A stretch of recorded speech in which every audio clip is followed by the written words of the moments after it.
हरे कृष्णा। आप सभी का दिन शुभ और मंगलमय हो। आज की कथा सुनने से पहले जानिए आज के पंचांग के बारे में।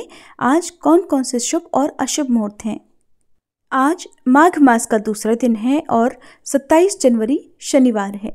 आज ब्रह्म मुहूर्त का समय सुबह 5:36 से 6:24 तक रहेगा। अभिजीत मुहूर्त दोपहर 12:17 से 1:01 तक। सौभाग्य योग होगा सुबह 8:08 तक और बाद में शोभन योग प्रारंभ हो जाएगा। अमृत काल सुबह 11:15 से दोपहर 1:01 तक रहेगा। ये सभी शुभ मुहूर्त हैं और राहु काल जो कि अशुभ मुहूर्त होता है सुबह 9 से 10:30 बजे तक रहेगा। आप सभी से अनुरोध है कि आजकल सुनाई जा रही पद्म पुराण की कथाएं भी हमारे चैनल पर आप जरूर सुनिएगा, क्योंकि इन दिनों भगवान श्री राम जी के उस समय की कथा सुनाई जा रही है जब वे वनवास से वापस लौट कर आ गए थे। उम्मीद है आपको ये कथाएं भी बहुत पसंद आएंगी और आज की कथा अगर अच्छी लगे तो बिना कहे ही वीडियो को लाइक और हो सके तो शेयर जरूर कीजिएगा। अब सुनिए आज की कथा। श्री वशिष्ठ जी कहने लगे, हे राजन, अब मैं माघ के उस महात्म्य को कहता हूँ जो कार्तवीर्य के पूछने पर दत्तात्रेय ने कहा था।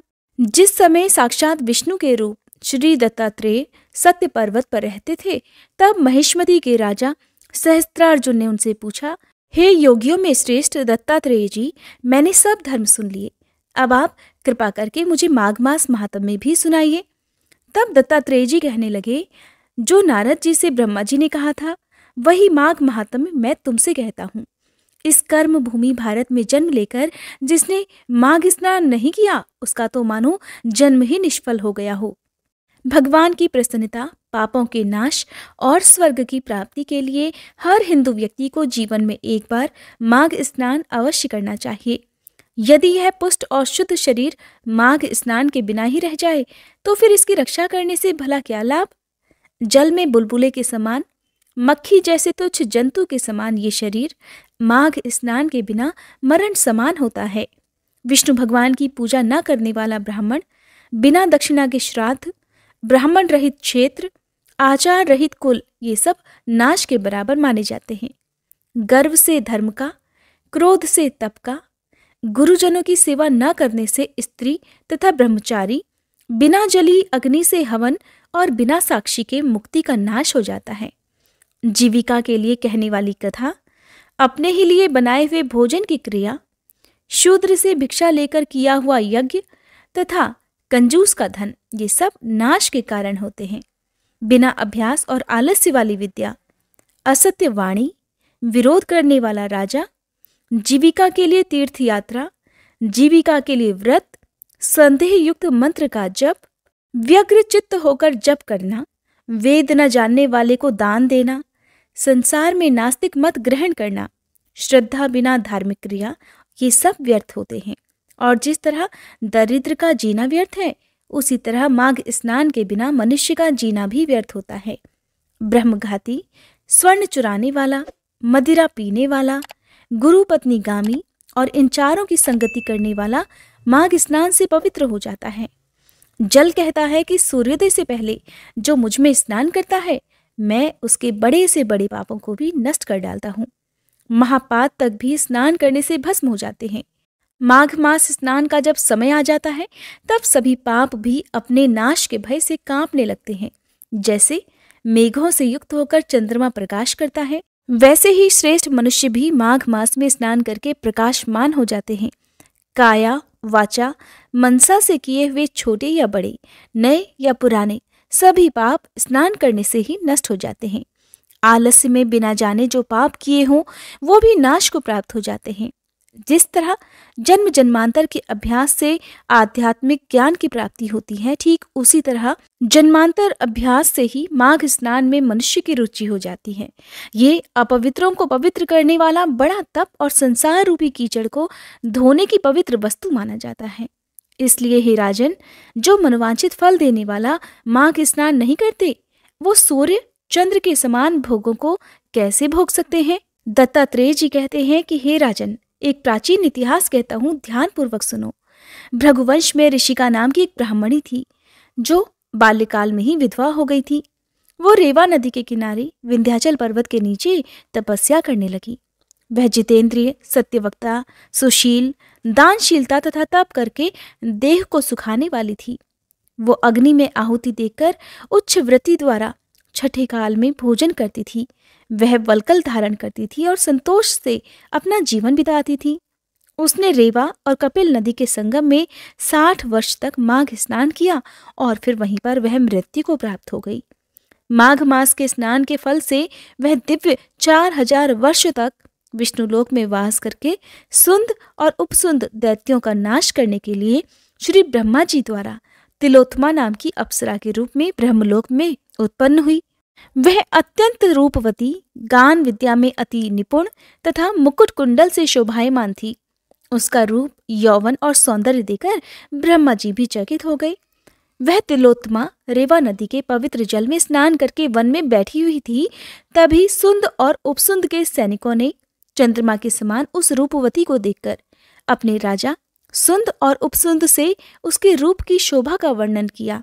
सैनिक उन दैत्यों से कहने लगे कि हे महाराज, ऐसी परम सुंदरी स्त्री जो कामदेव को भी लज्जित करती हो हमने कभी नहीं देखी। आप भी चलकर देखिए।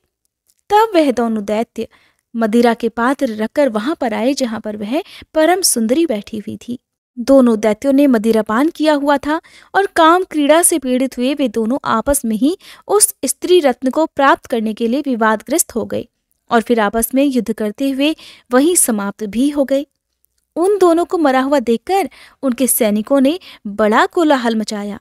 तब तिलोत्तमा कालरात्रि के समान उनको पर्वत से गिराती हुई 10 दिशाओं को प्रकाशमान करती हुई आकाश में चली गईं और देव कार्य सिद्ध करके श्री ब्रह्मा जी के सामने आई। तो ब्रह्मा जी ने बड़ी प्रसन्नता से कहा कि हे देवी, हे चंद्रवती, मैंने तुमको सूर्य के रथ पर स्थान दिया। जब तक आकाश में सूर्य स्थित है, नाना प्रकार के भोगों को भोगो। इस प्रकार हे राजन, वह ब्राह्मणी अब भी सूर्य के रथ पर माघ मास स्नान के उत्तम भोगों को भोग रही है।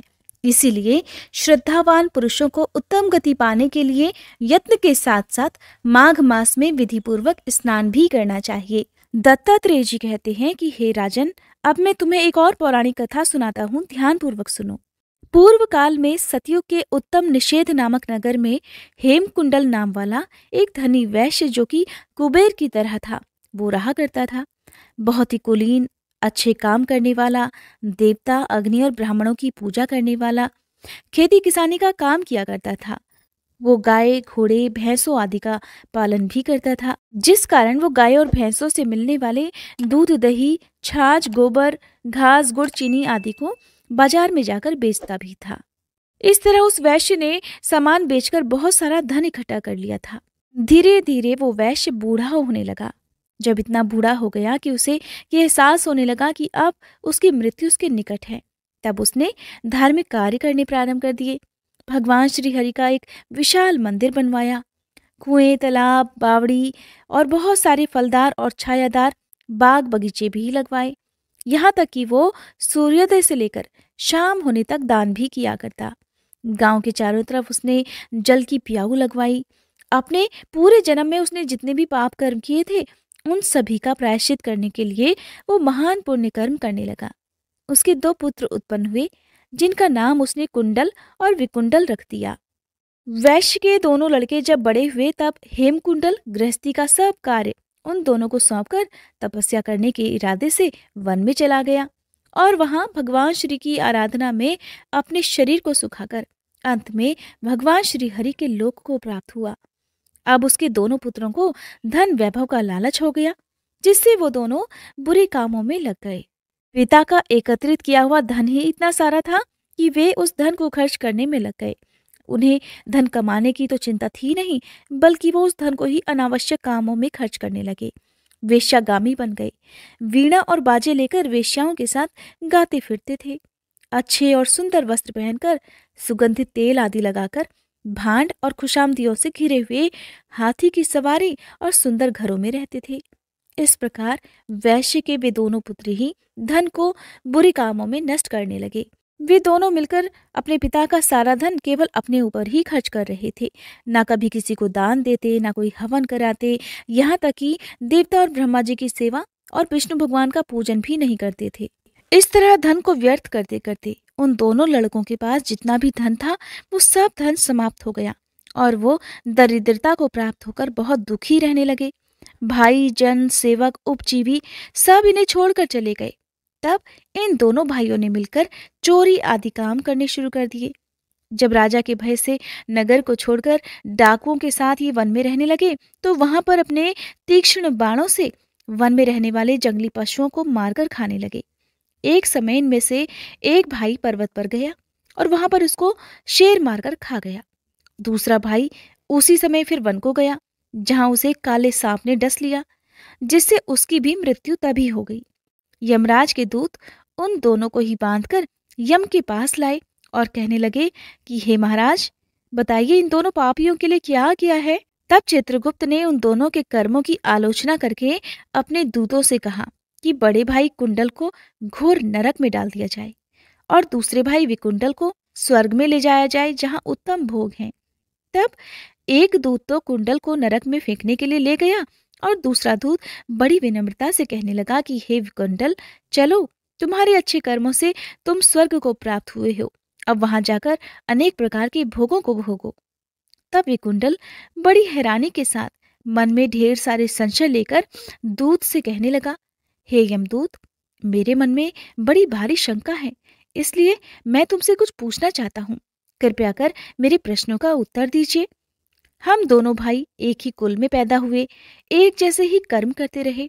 दोनों भाइयों ने कभी कोई धार्मिक कार्य नहीं किया, कभी किसी की सहायता नहीं की।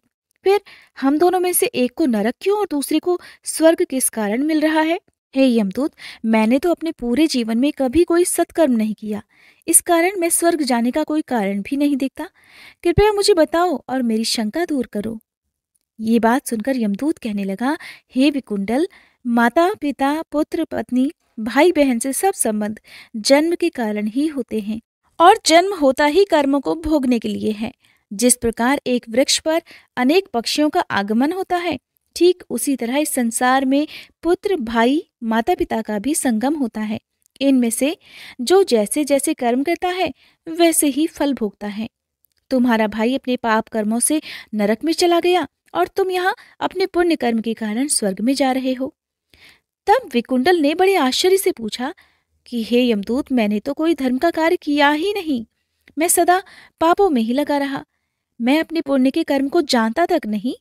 यदि तुम मेरे पुण्य कर्म को जानते हो तो कृपा करके वो भी बताइए। तब देवदूत कहने लगे, अरे हे विकुंडल, मैं सब प्राणियों के बारे में भली भांति जानता हूँ, लेकिन तुम नहीं जानते। सुनो, हरिमित्र का पुत्र सुमित्र नाम का एक ब्राह्मण था, जिसका आश्रम यमुना नदी के दक्षिण दिशा में था। उसके साथ जंगल में ही तुम्हारी मित्रता हो गई थी और फिर तुमने उसके साथ 2 बार माघ मास में श्री यमुना जी में स्नान किया था। पहली बार स्नान करने से तुम्हारे सब पाप नष्ट हो गए और दूसरी बार स्नान करने से तुम्हें स्वर्ग प्राप्त हुआ। इसलिए हे विकुंडल, तुमने 2 बार माघ मास में स्नान किया, इसी के पुण्य के फल से तुम्हें स्वर्ग प्राप्त हुआ और तुम्हारा भाई नरक को प्राप्त हुआ। ऐसा कहने के पश्चात दत्तात्रेय जी कहने लगे कि हे राजन, इतना सुनकर विकुंडल अपने द्वारा अनजाने में किए गए पुण्य कर्म के बारे में सोचने लगा और मन ही मन ये विचार करने लगा कि अनजाने में किए गए माघ स्नान का अगर ये फल प्राप्त होता है तो फिर श्रद्धा और भाव से किए गए स्नान का कितना पुण्य मिलता होगा। इसके बाद वह अपने भाई कुंडल के दुखों को सोचकर दुखी होकर बड़ी विनम्रता से मीठे वचनों से दूतों से कहने लगा कि हे दूतों, सज्जन पुरुषों के साथ 7 पग चलने से मित्रता हो जाती है और ये कल्याणकारी होती है। मित्र, प्रेम की चिंता ना करते हुए तुम मुझे इतना बताने की कृपा करो कि कौन से कर्म से मनुष्य यमलोक को प्राप्त नहीं होता, क्योंकि तुम तो सर्वज्ञ हो, तुम्हें सब पता है। हरे कृष्णा। आज के अध्याय में बस इतना ही। इसके आगे का वृतांत आप सभी अगली कथा में जरूर सुनिएगा।